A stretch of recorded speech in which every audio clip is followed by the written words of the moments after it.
एक पेपरमध्ये बातमी छापून आली आहे आणि त्याच्यामध्ये छगन भुजबळ आणि पार्थ पवार यांचा संवाद झाला. एका विशिष्ट व्यक्तीला टेंडर देण्याचे आदेश देण्यात आले होते असं एकंदरीत याच्यामध्ये या संदर्भामध्ये स्वतः मंत्री महोदय असलेले भुजबळ साहेबांनी त्या ठिकाणी खुलासा केलेला आहे.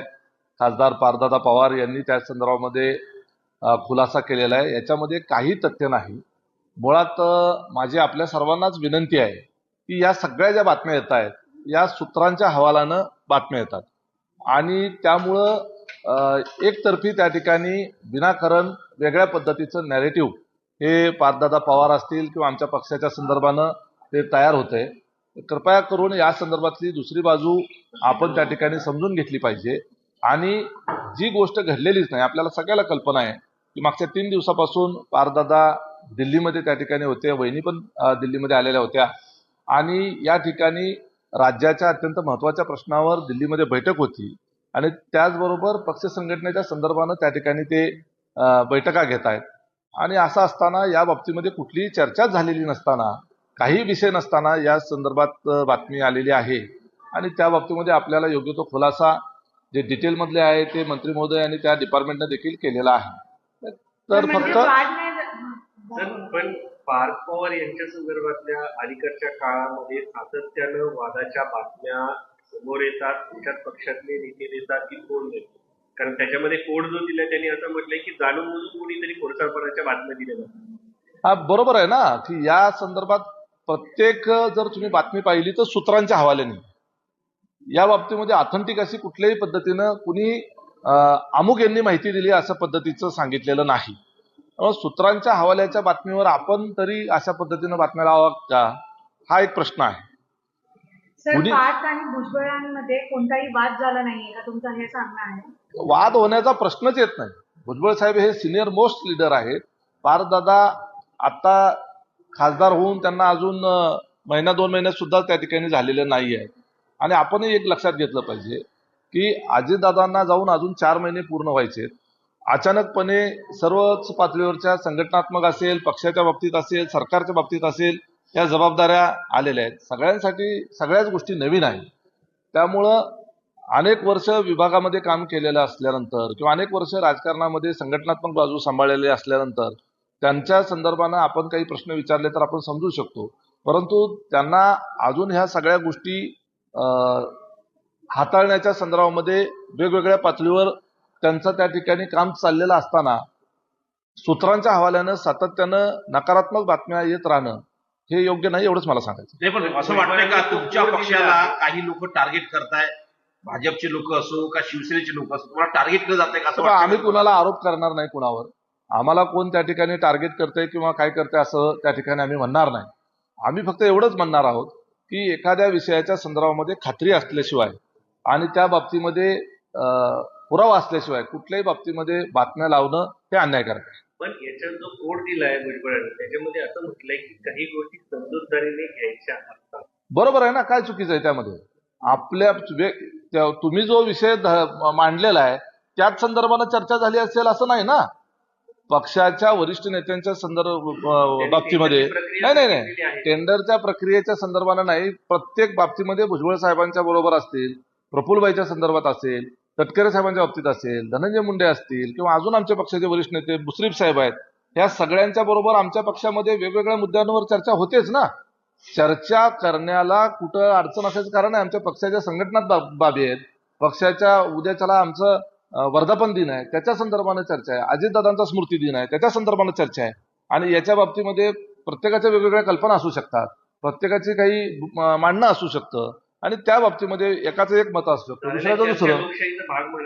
एक्झॅक्टली. चर्चा ज्या आहेत पक्षांतर्गत आमच्या पक्षामध्ये एकमेकाचं मत ऐकून घेणं याच्यामध्ये गैर काय? आनंद परांजपे सर, काही दिवसापूर्वी सुनील तटकरे आणि भुजबळ यांच्यामध्ये वाद झाला. त्यानंतर आज जेव्हा पार्थ आणि भुजबळांच्या वादाबद्दल येतं, भुजबळ हे वरिष्ठ नेते आहेत आणि त्यांच्याकडून हे सांगण्यात येत होतं की आजपर्यंत पक्षातील कोणत्याही वरिष्ठ नेत्याने माझ्याबरोबर असं वागलं नाही, मला असं कधी सांगितलं नाही. असं कोण म्हणालं? अशी नाराजगी असं भुजबळ साहेबांचं कुठं स्टेटमेंट आहे का? अजिबात तसं कुठं स्टेटमेंट नाही. फक्त हे सुद्धा काय आहे, सूत्रांच्या हवाल्यानेच आहे. परवाच्या बैठकीच्या संदर्भानं मी स्वतः त्या बैठकीमध्ये उपस्थित होतो आणि त्या बैठकीमध्ये पहिल्यापासून शेवटपर्यंत त्या बैठकीमध्ये जी काही चर्चा झाली ती एवढी सकारात्मक झाली आणि त्या बैठकीच्या सुरुवातीला त्या ठिकाणी आमदारांनी ठराव केला की वहिनींनी जे काही निर्णय घेतले असतील आणि भविष्यामध्ये जे काही निर्णय घेणार आहोत त्याच्या निर्णयाच्या पाठीमागं आणि वहिनींच्या नेतृत्वाच्या पाठीमागं सर्व आमदार जे आहेत ते एकमेकांना खंबीरपणे आम्ही पाठीशी आहोत असा रितसर त्या बैठकीमध्ये ठराव झाला. उलट ही बाब सकारात्मक आहे. मध्यंतरी आपण बातम्या चालवल्या की काही आमदार अशा पद्धतीनं 20-22 आमदार वेगळा ग्रुप करतायत वगैरे अशी चर्चा झाली आणि प्रत्यक्षात काय आहे तर आमदार एकत्रित येऊन वहिनींना पाठिंबा दर्शवणारा ठराव करतात. याच्या बाबतीतली बातमी कुठंच आली नाही, परंतु बैठकीमध्ये खडाजंगी झाली अशा पद्धतीच्या बातम्या आल्या. हेच फक्त आम्हाला त्या ठिकाणी खोडून काढायचं. फक्त भुजबळच नाही, फक्त भुजबळांसोबतच नाही तर पार्थ पवारांनी इतरही मंत्र्यांना त्यांच्या 6 महिन्याच्या काही 6 महिन्यातील निधी आणि टेंडरची माहिती मागून घेतली अशाही पद्धतीची चर्चा आहे. फक्त भुजबळ एकटेच नाही, इतर मंत्र्यांकडे त्यांनी माहिती मागितली. साफ खोट आहे. 6 महिन्याचा, 4 महिन्याचा, 2 महिन्याचा असा अजिबात विषय नाही. प्रत्येक आमचा पक्ष अजितदादांच्या नेतृत्वामध्ये काम करत असताना असेल, पूर्वी पवार साहेबांच्या नेतृत्वात काम करताना असेल, सर्व मंत्री सिनियर मोस्ट आहेत, अनुभव आहेत. ज्यांना जे नवीन असतील त्यांनाही आता बऱ्यापैकी अनुभव आलेला आहे आणि त्यामुळं अशा पद्धतीचं सरकारच्या कामामध्ये आणि सरकारी कामामध्ये कुठलाही हस्तक्षेप करण्याचा प्रश्नच उद्भवत नाही. प्रत्येकजण आपापल्या स्तरावर सक्षम आहे. सर, आनंद परांजपेंना महामंडळ द्यायला राष्ट्रवादीचा विरोध आहे. राष्ट्रवादी पक्षाच्या वतीनं मुख्यमंत्री आणि उपमुख्यमंत्र्यांना पत्र लिहिलं आहे. आनंद परांजपेंची नियुक्ती थांबवा. 19 मे रोजी हे पत्र दिले. एक लक्षात घ्या, आनंद परांजपे आता शिवसेनेमध्ये गेलेले आहे. महामंडळाच्या संदर्भात असेल किंवा वेगवेगळ्या कमिट्याच्या संदर्भात असेल, आमच्या 3 पक्षांमध्ये त्या ठिकाणी कुणाच्या वाट्याला किती कमिट्या, किती महामंडळ हे त्या ठिकाणी ठरलेलं आहे. त्यामुळे आमच्या हिश्श्यातल्या जर काही कमिट्या असतील त्याच्या संदर्भानं यापूर्वी काही शिफारशी झाल्या असतील तर त्याच्यामध्ये आता आमच्या पक्षाच्या कार्यकर्त्याला तिथं संधी दिली पाहिजे आहे. त्या ठिकाणी शिवसेनेमध्ये ते गेलेले तर शिवसेना पक्ष त्यांच्या कोट्यातून देईल ना. साधा आहे, त्याच्यामध्ये काही वादाचा किंवा आक्षेपार्ह असं काही नाही. सर, राज्यामध्ये परिस्थिती अत्यंत बिकट आहे. काही ठिकाणी डिझेल मिळत नाही, महागाई वाढलेली आहे. तुमचा पक्ष आत्ताच भांडताना दिसतो. काय महाराष्ट्राने तुमच्याकडून हे करावं तुमच्या पक्षाकडे? आमच्या पक्षामध्ये कुठेही अंतर्गत कसलंही भांडण नाहीये. भांडताना दिसतोय हे मीडियामध्ये मांडलं जातंय आणि मीडियामध्ये जे मांडलं जातंय त्याच्या संदर्भानं आहे ना, त्याच्या संदर्भानं त्या ठिकाणी आपणच उलट या विषयावरनं लक्ष, ग्राउंडवरचा जो विषय आपण मांडला की राज्यामध्ये सध्या शेतकऱ्यांच्या संदर्भानं अनेक प्रश्न आहेत, महागाईच्या संदर्भानं प्रश्न आहेत, त्याचबरोबर डिझेल पेट्रोलच्या संदर्भानं प्रश्न आहेत. निश्चितपणे त्या ठिकाणी आमचे कार्यकर्ते जे आहेत ज्या त्या स्तरावर जिथं जिथं साठेबाजी चाललेली आहे, जिथं चुकीचं काम चाललेलं आहे त्या स्तरावरचे कार्यकर्ते काम. साठेबाजी सुरू आहे, त्या पेट्रोल पंपावर जाऊन पोहोचताय का? लोकांना मदत केली आहे का? एखादा कार्यकर्ता पोहोचलाय का? आमचा कार्यकर्ता, आमदार, आमचे झेडपी सदस्य, आमचे नगरसेवक त्या ठिकाणी त्यांच्या स्तरावर काम करतायत. उलट माझं म्हणणं असं आहे की तुमचे कॅमेरे पण तिथं जाऊ द्या. सर, एक वेगळा प्रश्न आहे.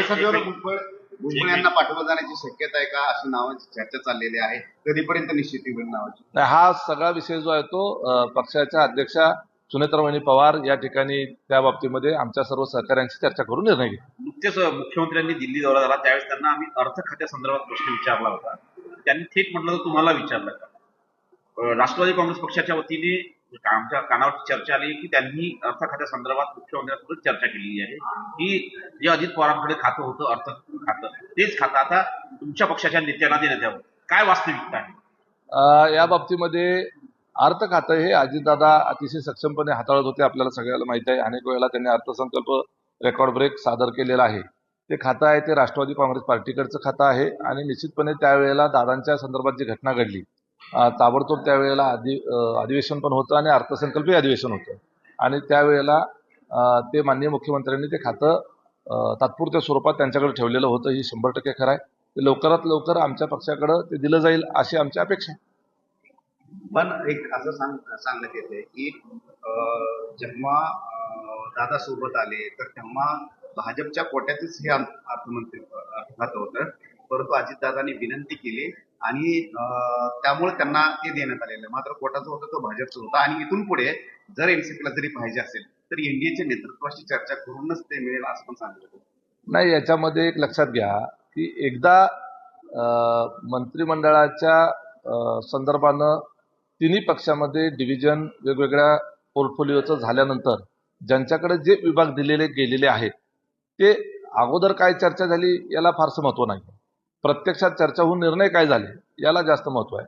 जो निर्णय राज्य स्तरावर आणि देशाच्या स्तरावरच्या प्रमुख लोकांनी मिळून जो घेतलेला निर्णय आहे त्याच्यामध्ये काही बदल करायचा असेल तर त्याच्यामध्ये पुन्हा ती चर्चाच करावी लागेल ना. त्यामुळं अद्याप तरी तशी कुठली चर्चाच नाही, त्यामुळे बदल होण्याचा प्रश्न येत नाही. थँक्यू. Cut short